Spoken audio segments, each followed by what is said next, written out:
आप इसको प्रयोग करेंगे और सफलता नहीं पा सकते, क्योंकि पारा एक ऐसी चीज है कि अगर आंच से उड़ जाता है तो आप वापस उसको प्राप्त नहीं कर पाएंगे, आपको क्षमता नहीं है। और पारे की मदन क्रिया और पारे को घोटने क्रिया यदि आप देखें तो स्वर्ण तंत्रम मैंने पुस्तक लिखी है, और स्वर्ण तंत्रम को पढ़ेंगे तो मालूम पड़ेगा कि पारे के कितने प्रयोग हैं, कितनी विधियां हैं, पारे के कितने संस्कार हैं। आपने तो अभी तक सुना था कि पारा है बस। उस पुस्तक को पढ़ने के बाद कम से कम इतना तो ज्ञान हो ही जाएगा कि पारे के संस्कार कितने प्रकार के हैं। और मैंने उस पुस्तक में लिखा है कि शायद मेरे सौभाग्य से कोई शिष्य मुझे मिले, क्योंकि गुरु का भी तो कोई तकदीर होता है कि अच्छा शिष्य मिले। और गुरु की तकदीर अच्छे नहीं हो तो नहीं शिष्य मिल सकता जो बिल्कुल प्राण से इतना युक्त हो कि मैं बिल्कुल इस दृढ़ निश्चय के साथ आपके साथ रहा हूं कि चाहे 20 साल चाहे 25 साल लगे, मेरे साथ विज्ञान में पूर्णता प्राप्त करना चाहता हूं। वह कहे और गुरु परीक्षा करे, क्योंकि मौसमी फूल और गुलाब के फूल में ज्यादा अंतर नहीं होता, एक जैसे दिखते हैं। पर मौसमी फूल 15-20 दिन खिलते हैं, मुरझा जाते हैं, और गुलाब का फूल 4-6 महीने रहता है। गुलाब का फूल होता है। तो 15-20 दिन गुरु टेस्ट कर ले कि मौसमी फूल है या गुलाब का फूल है। उसको कहते ही उसको एकदम गुलाब का फूल नहीं मान ले, और टेस्ट देने की आप में हिम्मत है नहीं, क्योंकि आप तो आए सुबह की गाड़ी में, शाम को पूरा पाठ विज्ञान सीखा और रात की गाड़ी में आप ड्यूटी पे जाना चाहते हैं कि गुरु जी एक दिन का प्रयोग है, कल संडे, कल सुबह बैठ जाऊंगा, परसों सुबह बंबई पहुंच जाऊंगा और मैं वापस शेयर मार्केट में पहुंच जाऊंगा। बस आज एक दिन का तो साधना हो सकती है गुरु जी, ऐसा हो सकता है? और ऐसा कैसे हो सकता है? पाठ विज्ञान तो एक दिन में नहीं समझा जा सकता, वह तो सारा प्रैक्टिकल कार्य है। प्रैक्टिकल कार्य को तो गुरु के सानिध्य में ही सीखा जा सकता है। और पहले गुरुकुल होते थे, पैदा होते ही 5-6 साल का यज्ञोपवीत करते थे तो बालक को गुरुकुल में भेज देते थे। 5 साल की उम्र से 25 साल के पूरे 20 साल गुरु के साथ ही रहता था। न मां मिलने आती थी, न बाप मिलने आता था, न भाई, न संबंधी, न रिश्तेदार। उसका जो कुछ भी गुरु माता, गुरु पिता, गुरु देवो महेश्वर जो कुछ होता था गुरु ही होता था। और गुरु ये समझ लेता था कि ये पाद विज्ञान के क्षेत्र में जाएगा, ये तंत्र के क्षेत्र में जाएगा, मंत्र के उस क्षेत्र में उसको सिद्धस्थ बना देता था, अद्वितीय बना देता था, क्योंकि 24 घंटे उसको ज्ञान देने की क्रिया होती थी। ऐसा तो होता नहीं कि आपने आए और क्लास हुई 10 बजे, गुरुजी आए क्लास में और सिखा करके चले गए, ऐसा होता नहीं। आप 10 बजे सीखने के लिए आए, मैं किसी मानसिक तनाव में हूं और मैं आपको नहीं सिखा पाऊंगा, अच्छा तुम शाम को आना, अभी मैं नहीं बताऊंगा। वो जरूर नहीं कि मैं 10 बजे आपको कोई घड़ी बंदी हुई मैं 10 बजे क्लास में आकर सिखाऊंगा, ऐसा तो गुरु नहीं सिखा सकता। वह तो एक अध्यापक तो हो सकता है, शिक्षक तो ऐसा हो सकता है, गुरु ऐसा नहीं हो सकता। गुरु शिष्य का कोई घड़ी से चलने वाला प्रयोग नहीं हो सकता है। वह जिस समय अपने तरुण में हो तो ऊंची से ऊंची साधना समझा दे, नहीं तरुण में हो तो 2 दिन में बीत जाए, 3 दिन बीत जाए। रसायन तो खेल ऐसा ही है, जब आप सीखें तो एक दिन में बहुत एक्सपेरिमेंट समझा दें और फिर 5 दिन को टाइम नहीं मिल पाए, नहीं समझा पाए, तो वो तो साथ में रहने की क्रिया, सानिध्य करने की क्रिया है। और तीसरा प्रयोग मंत्र प्रयोग है। आप में जिसमें भी क्षमता हो तो अपने जीवन का आपने बहुत बड़ा भाग तो अपने ढंग से पार किया है, तो रसायन के क्षेत्र में आप आए, सीखें और सीख सकते हैं आप, और सीख सकते हैं तो अपने आप में अद्वितीय ज्ञान है। क्यों पार्वती के 108 संस्कार तो ये मैं गारंटी और चैलेंज के साथ कहता हूं कि भारतवर्ष में तो कोई कर ही नहीं सकता। मैं अपने आप में कोई गरूर नहीं करता हूं, मुझे तो शायद एक ही संस्कार ज्ञान नहीं है, मैं इस बात में नहीं जाता हूं। मैं कोई चैलेंज दे तो उत्तर तो उसको दिया जा सकता है। हमारे पुस्तकों में जितने आयुर्वेद के ग्रंथ हैं, जितने भी ग्रंथ हैं, उनमें 18 संस्कार लिखे हुए हैं, 16 संस्कार लिखे हुए हैं, मर्दन मोचन, और किसी किसी ग्रंथ में 18 संस्कार लिखे हैं, 19 संस्कार ही नहीं लिखा है। और तीसरा संस्कार या तीसरा प्रयोग जो उन्होंने लिखा मंत्रों के माध्यम से, तो मंत्रों के माध्यम से भी कायाकल्प या काया परिवर्तन हो सकता है। और कायाकल्प का तात्पर्य है पूर्ण अपने शरीर की जो झुर्रीदार शरीर है उसकी पूरी त्वचा को बाहर निकाल देने की क्रिया है। शरीर में जो भी रोग है उनको समाप्त कर देने की क्रिया, पूर्ण यौवनवान बनने की क्रिया, पूर्ण चेतनायुक्त बनने की क्रिया, पूर्ण रूप से काया को कल्प कर देने की क्रिया, बदल देने की क्रिया। कल्प का मतलब है चेंज हो जाना, परिवर्तित कर देना, बदल देना। मैं इस प्रयोग को आपको करवा रहा हूं और फिर मैं इस मंत्र का उच्चारण करवाऊंगा आपको, और उसके बाद में इस मंत्र का आपको मंत्र जाप करना है। आप खुद इस मंत्र को गुंजन करके देखें तो आपको अनुभव हो जाएगा। पहले मैं आपको प्रयोग करवा देता हूं, आप सब सामने बैठे, आपके सामने यंत्र है, उस यंत्र को अपने सामने रखिए,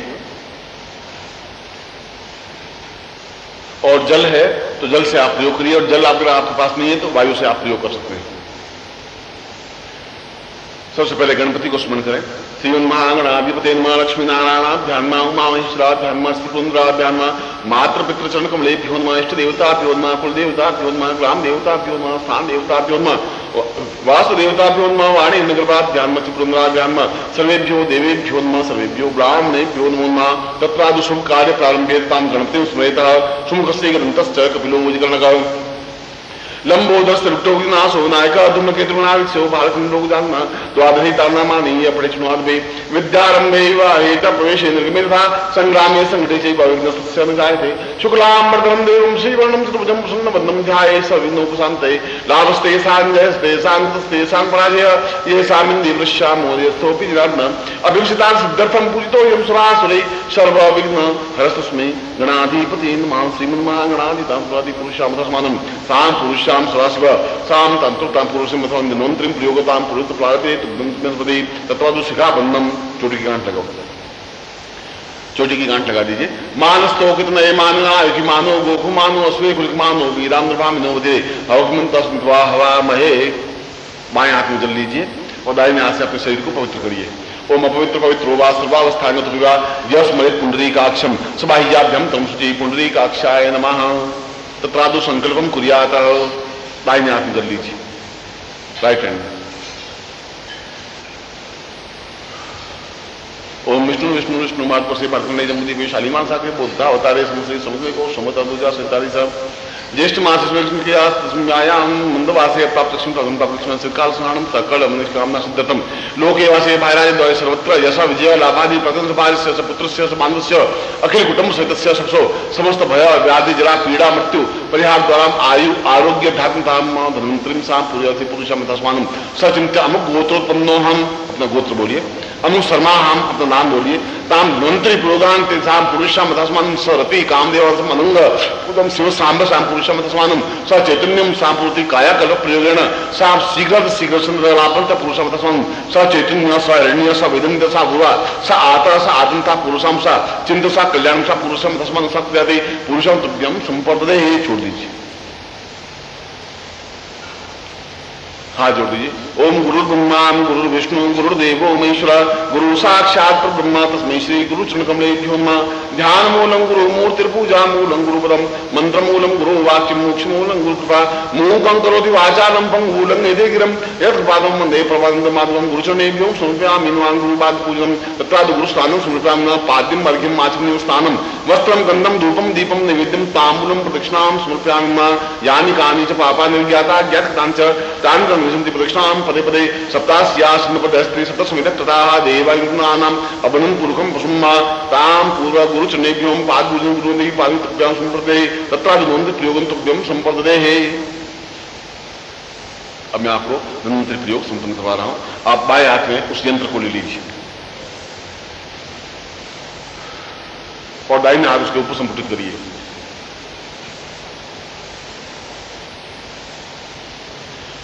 ओम दीर्घायुत्वाय बलाय वर्चस्वजास्त्रयं सहस्रम अथो जीव श्रद्धा शतम नाम देवहु शांतिरंतर गुण शांति पृथ्वी शांतिरापा शांतिरोपदय शांति वनस्पतय शांति विश्वे वेदा शांति ब्रह्म शांति सर्वभूम शांति शांतिरेव शांति सामा शांतिरेव शांति पुरुषम अथास्मानं सचैतन्यं तादि पुरुषाम अथास्मानं सकृते क्रांतिमानाय सामेवां साम चैतन्यं साम परिपूर्णां अथास्मानं स सिद्धि पूर्वं धन्वंतरि साम आहा आनंद पुरुषां चमनं पावसि साम दीर्घो युत्वाय वनति पूर्णसि कुर्वन्ति साम पूर्व कायेनं काया वाचनं सद्वन्ति पुरुषाम अथास्मानं सचिंतम सानंति तुभ्यंति पुरुषाम अथास्मानं सत्य पूर्व तुभ्यं संपर्दे।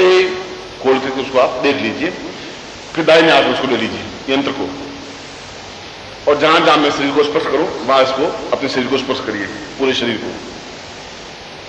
एतास्मानं सचिंतम पुरुषादस्मानं स शिरो शिरोग समर्पयामि ताम शिरोग इंसापूर्वं शिरशूल शिरदंड साम पुरुषम अथास्मानं स चिंतता तुभ्यं अथास्मानं सकृते पूर्वं तुभ्यं संपर्दे। एतस्मानं पुरुषादस्मानं स ललाटे सा पुरुषामतस्मानं स रोगोपमासि पुरुषामतस्मानं रोग निवृत्तिं पुरुषामतस्मानं क्लांति पुरुषामतस्मानं रोग शोक सा पुरुषामतस्मानं स शुद्ध संस्कारतां पुरुषामतस्मानं स्वादिकृतं से नेत्रो स्वां से वाम नेत्रो पुण्यं सां पुरुषामतस्मानं पुरुषां दक्षिण नेत्रो सा पुरुषामतस्मानं स्वाचिने सूर्य चंद्रम सा आत्मन सा तमानं निवेशनं कृंचा हिरण्यं दार्हिनादेवो यादिनं देवात्मन को सुवर्तम महते क्षाय में दे चांद्राज्य येन प्रसेन्द्रियाय एवं अमुक्षत्वं चित्त विशेषो मीराजस्मस्मा कम ब्राह्मणा नाग्निवादते मुखे ताम मुख रोगो दोषयामि ताम पुरुषम दशमानं साचिन्नं सा पुरुषम दशमानं प्रेदेव सा पुरुषम अथास्मानं सुग्रीवायां सा पुरुषाम अरोसी पूर्वातास्मानं सा चिन्तिता पुरुषम दशमानं प्रीतेव पुरुषोति तत्राद वक्षस्थलो ताम दीर्घायुत्वाय बलाय पुरुषम दशमानं चैतन्य रहित ऊर्जितम वायु देवो सविता प्राकृत श्रेष्ठतमाय ब्रह्मण आप्याम लिंगांतरा भंगे पुरुषे ताम दीर्घा आकाशमान सा कृते कल्याण पुरुषम सा चैतन्य मध्यम से आ ब्राह्मणो ब्रह्म सीधा महाराष्ट्र राजन्य सूर्य कब्दोत व्याधि मार हो जाए ताम दो द्री दे नुर्वोढ़ा मलवा नासो तथा उदरे पेटुम सा पुरुषम दशमानम सा चिंतम सा पुरुषाधर्मम से क्रीताम सान्न पुरुषा पुरुषम समधि दिला सा रोगा शोका दुख दानिमा पुरुषम समस्त रोगोदा रोग निवर्तयामि सा चैतन्य निवर्ते परिपूर्ण सा निवर्ते बसमान कल्याण सा नाभु सा एतन सा पुरुषम तमदि कल्याण धर्मा से दीर्घा से पुरुषम अदस्मन सा चिदे सा दीर्घा लिंगे सा पुरुषम चिंता दीर्घ हुत्वाय बलाय विजयत वयसा सपदो जीवस्तम से पादे हो जंगाभ्याम सा पुरुषम अथास्मन चिंतते सा प्रजिततादो एक कल्याण कुंभन से पुरुषम ने पादे हो सा पादयामि दिवसपति कल्याण अथास्मन सा चिंते चरणो हो सा पुरी अथास्मन चरणों से पुरुषे बाहुभ्याम अर्जुन दिवसो में कम बीजम आत्मा इष्ट पूर्वमा तो क्षीर में राष्ट्रमुद्रम गुण पुरुषमनि स सर्वांगम पुरुषाधर्मान से जिंदे पुरुषाधर्मान शक्ति अथास मनुम सातुभ्यम सुनी पुरुषम धर्म धनुभ्यम संपर्दे। और यंत्र को अपने सामने रख दीजिए।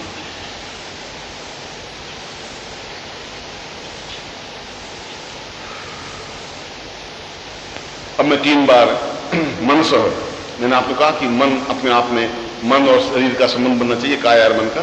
मैं 3 बार ओम की ध्वनि करूंगा और आप मेरे साथ ध्वनि करेंगे, फिर मैं मंत्र बोलूंगा, आप मेरे साथ उच्चारण करेंगे। हरि ओम।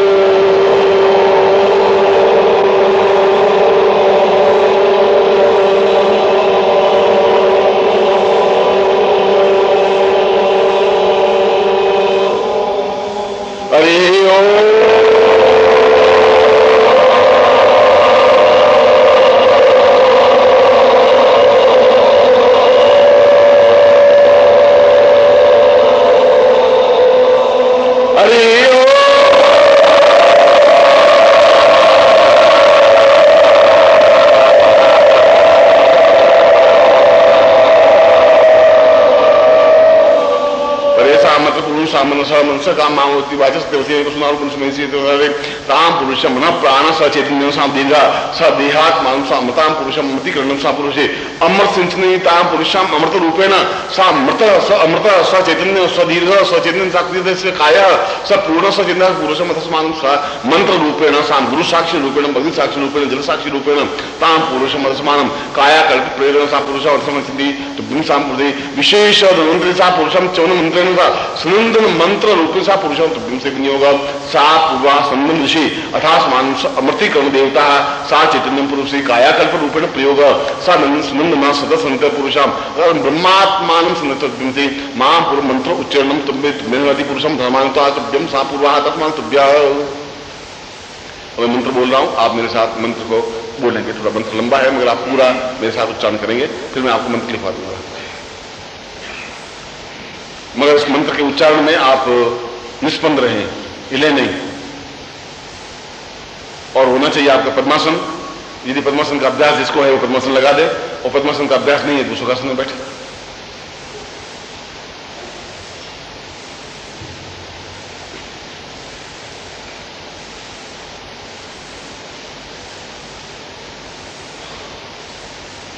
ओम पूर्व परे सह क्रियमाणाय चैतन्य जागृय शिरो में पातो वैयमा ललाटे चैतन्य जीव आत्मा वै चक्षुर्वै नेत्र सूर्यो चंद्रमा सा नासिकेन आव आवोर्भव मुखे वाग्देवी प्रियमाणाय चैतन्य जागृय चिबुकम वस दीर्घो वतस्थूल ततः वक्षस्थलो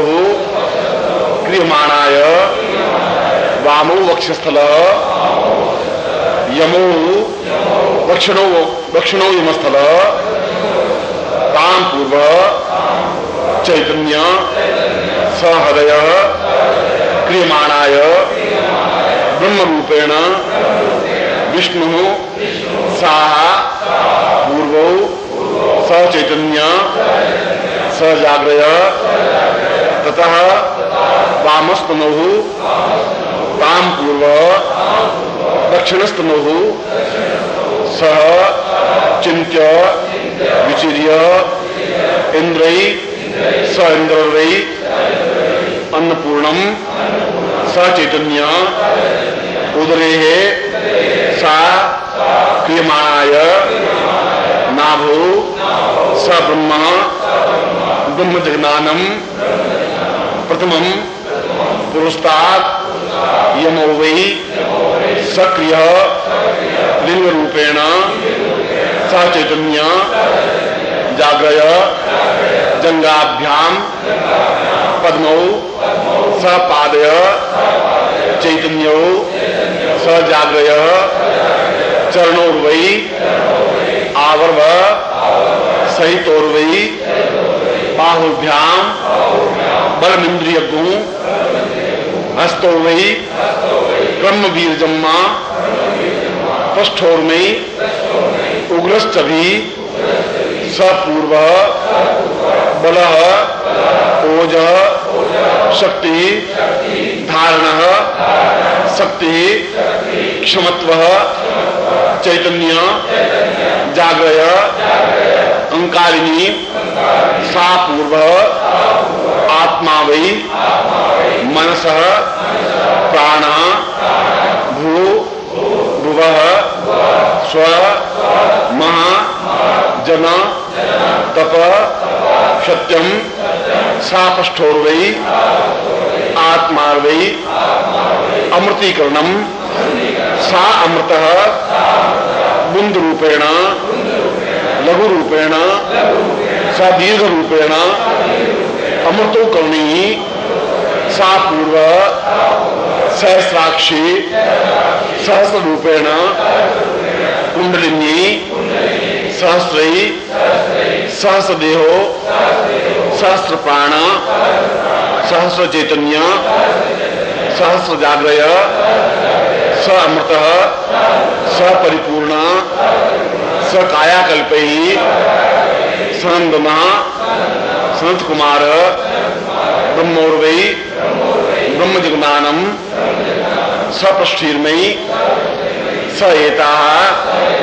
स चैतन्यो ओमो ओमा सक्रिय अंग आंग इंग ईंग उंग ऊंग एंग एंग औंग औंग कंग चंग तंग पम तम यम रम शं सा पूर्व वर्ण कमा चैतन्य ब्रह्मांड परिपूर्ण सपरा अपरा सपरा सपरा अणिमादि सहस्र चैतन्य देह प्राण आत्मा सशुद्ध समृत स कायाकल्प वै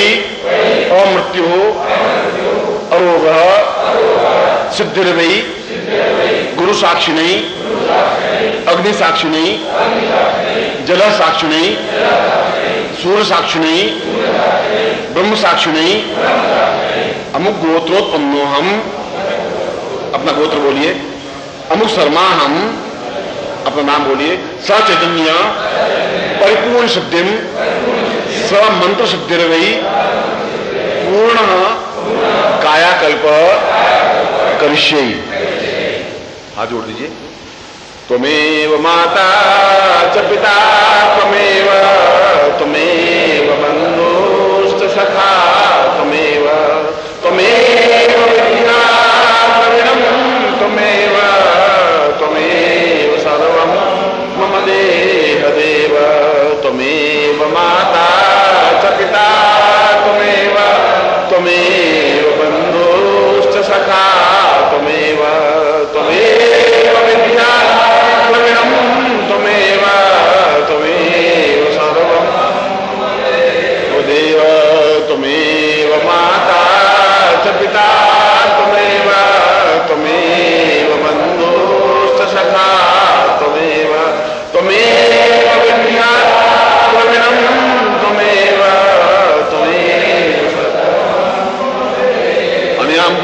सांगाय सबरिवाय सायदाय सावती धन्वंतरी ताम पुरुषाम धन्वंतरी रूपेण सा चैतन्यम से मल्लिकरणम सा पुरुषाम तस्मानं स मम समस्त शिष्येणम साम कायाकल्प प्रेरणता स्मृति मंत्र रूपेण सा चैतन्यम संवर्धते। और फिर आपको इस मंत्र का जप करना है। मंत्र का पन्ना साथ में रखा हुआ हो, यंत्र आपके सामने हो, और बैठने की क्रिया केवल इसमें 3 आसन ही काम आ सकते हैं। चौथे आसन पे या तो आप जो आप बैठे हैं जिस आसन में, सिद्धासन में, उस सिद्धासन में बैठे, और या दूसरा जैसे मुसलमान नमाज पढ़ते हैं उस तरीके से जिस प्रकार से बैठ जाता है उस प्रकार से बैठ सकते हैं, जिसको हनुमान आसन कहते हैं या व्याघ्रासन। और तीसरा व्याघ्रमुखासन कहते हैं। और व्याघ्रमुखासन में एक तो आसन पद्मासन तो आपके सामने ही, पद्मासन तो आप उसको लगा सकते हैं, और दूसरा दोनों आसन भी देख के और दोनों एड़ियों के ऊपर आपके पूरा शरीर टिका हुआ है। या तो ये घुटने टिके होंगे या दोनों एड़ियां टिकी हुई होंगी, दोनों पंजे टिके होंगे, और एड़ियों पर आपका शरीर का भार होना चाहिए, और ये हाथ यहाँ होना चाहिए, सामने यंत्र होना चाहिए। और तीसरा आसन होता है ये घुटने को और मोड़ करके और दोनों घुटने एक सामने आए। इन 3 आसनों में से किसी भी एक आसन में आप बैठ सकते हैं, यानी कि बिल्कुल एक पैरेलल आपका होना चाहिए, और एक ही आसन में इस मंत्र जाप को आपको करना चाहिए। इन 3 में से आपको जो भी आसन आपको उपयुक्त लगे उस आसन में कर सकते हैं। मैंने पद्मासन आपको बताया, पद्मासन में बैठ सकते हैं, या ये आसन जो बताया इस आसन में बैठ सकते हैं, या जैसे मुसलमान नमाज पढ़ते हैं पंजे टिके हुए हों और एड़ी के ऊपर दोनों एड़ियां कमल की बने हुए हों और उसके ऊपर आपका पूरा ये पृष्ठभाग टिका हुआ हो, इस प्रकार से आप बैठ सकते हैं। तीनों आसनों में से किसी भी एक आसन का प्रयोग करें, सामने गुरु का चित्र हो और यंत्र हो और ये मंत्र लिखा हुआ हो, और इस मंत्र में आपके 3 घंटे मंत्र जाप करना है। इसके लिए माला की नितांत आवश्यकता नहीं है। एक सिटिंग आपकी 90 मिनट की होनी चाहिए। 9 मिनट का मतलब 1.5 घंटे की सिटिंग होनी चाहिए। यूं साधना क्रम में समझाया है कि 24 मिनट की सिटिंग हो सकती है, 90 मिनट की हो सकती है, 180 मिनट की हो सकती है, मगर बीच में आप नहीं हो सकते।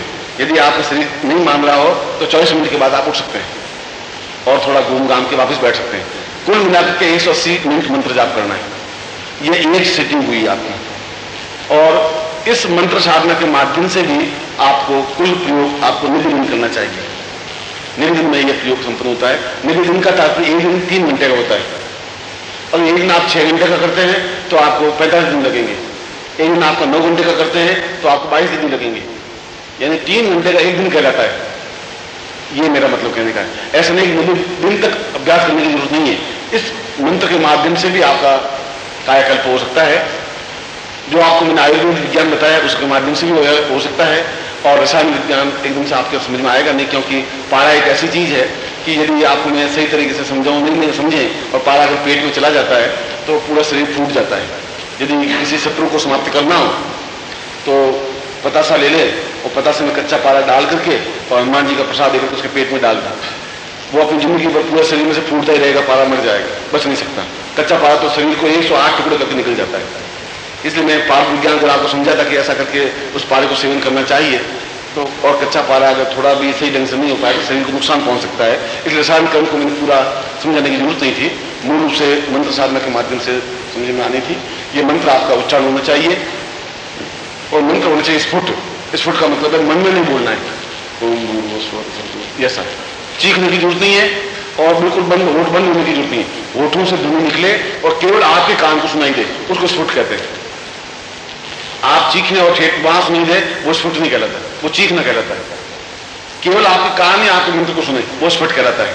उस प्रकार से आप मंत्र उच्चारण करें, और आपने जितनी क्षमता, आज पहले सिटिंग तो आपको पूरे 90 मिनट की करनी है, 3 घंटे की करनी है, या तो 24 मिनट बाद आप उठ सकते हैं। अभी तो मैं आपको विश्राम दूंगा, आप चाय पी सकते हैं, फिर आप बैठ जाएं हाथ पैर धो करके, और आप देख लीजिए कि आपकी धारण क्षमता कितनी है, शरीर आपका कितना कंट्रोल कर रहा है।